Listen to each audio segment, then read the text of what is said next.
Hello students, I am Ramanan. இந்த வீடியோவில் class 9 exercise 3.8 இருந்து sum number 1 subdivision 2 பார்க்க போகிறோம்.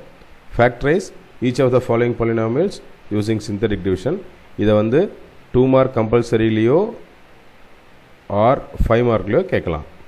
ஓகே, சிந்தட்டிக் டிவிஷனுக்கு உண்டான எல்லா ப்ரொசீஜரும் நம்ம வழக்கம் போல் எப்படி ஃபாலோ பண்ணணுமோ அதே தான். டிசெண்டிங் ஆர்டரில் இருக்கா இருக்குது.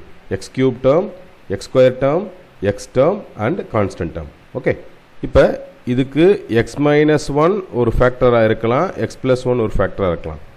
பை கண்டிஷன் செக் பண்ணிடலாம் இல்லையா. Sum of all the coefficients. இப்போ சம் ஆஃப் ஆல் த கோஎஃபிஷியன்ஸ்னால் 2 minus 3 minus 3 plus 2.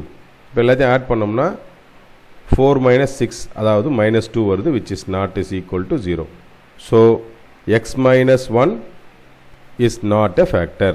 X minus 1 is not a factor. Condition check பண்ணிடுறோம். ஓகே, அடுத்ததா செகண்ட் சப்டிவிஷனில் இதுலேயே second condition power even power terms including constant, அதுவும் add power terms என்னவா இருக்கணும், ஈக்குவலாக இருக்கணும் இல்லையா. ஸோ பாருங்கள், இது ரெண்டும் 2 minus 3, இதனுடைய வேல்யூ -1, இதனுடைய வேல்யூ -1, both are equal.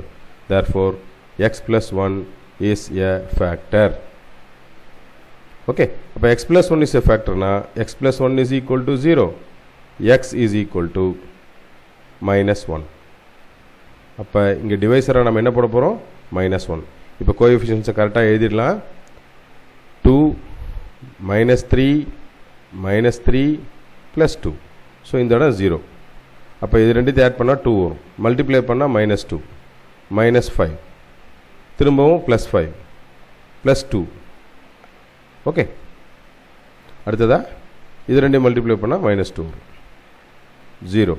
இப்போ இதை நம்ம வந்து கண்டினியூ பண்ணி அப்படியே சிந்தட்டிக் டிவிஷன்லேயே போடலாம். அப்படி இல்லைன்னா நார்மல் ஃபேக்டரைசேஷன் லைக் எப்படின்னா அதை நார்மல் ஃபேக்டரைசேஷனில் செஞ்சு காமிக்கிறேன். 2x ஸ்கொயர் -5x + 2 தானே. அப்போ இது ரெண்டையும் மல்டிப்ளை பண்ணுவோமா, which is equal to +4 -5. அப்போ 4 into 1 4 வரும். ரெண்டுத்தையும் நம்ம ஆட் பண்ணோம்னா -5 வரும். அப்போ 2x square -4x -x + 2 splitting த மிடில் டேர்ம் இல்லையா. இப்போ இந்த ரெண்டு டேர்மில் இருந்தும் 2xை வெளியில் எடுக்கலாம், x -2. இந்த ரெண்டு டேர்மில் இருந்தும் -1 வெளியில் எடுத்தால் x -2. So the factors R, இங்கேருந்து நமக்கு என்ன கிடைக்கும், 2x minus 1 into x minus 2.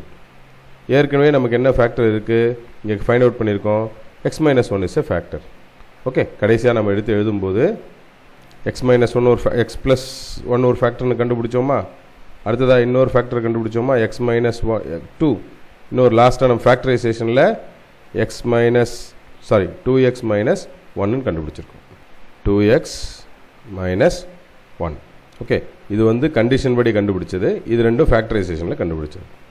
நான் நடத்தின இந்த சம் உங்களுக்கு ரொம்ப ஈஸியாக யூஸ்ஃபுல்லாக இருந்திருக்குன்னு நினைக்கிறேன் ஸ்டூடெண்ட்ஸ். தேங்க்யூ.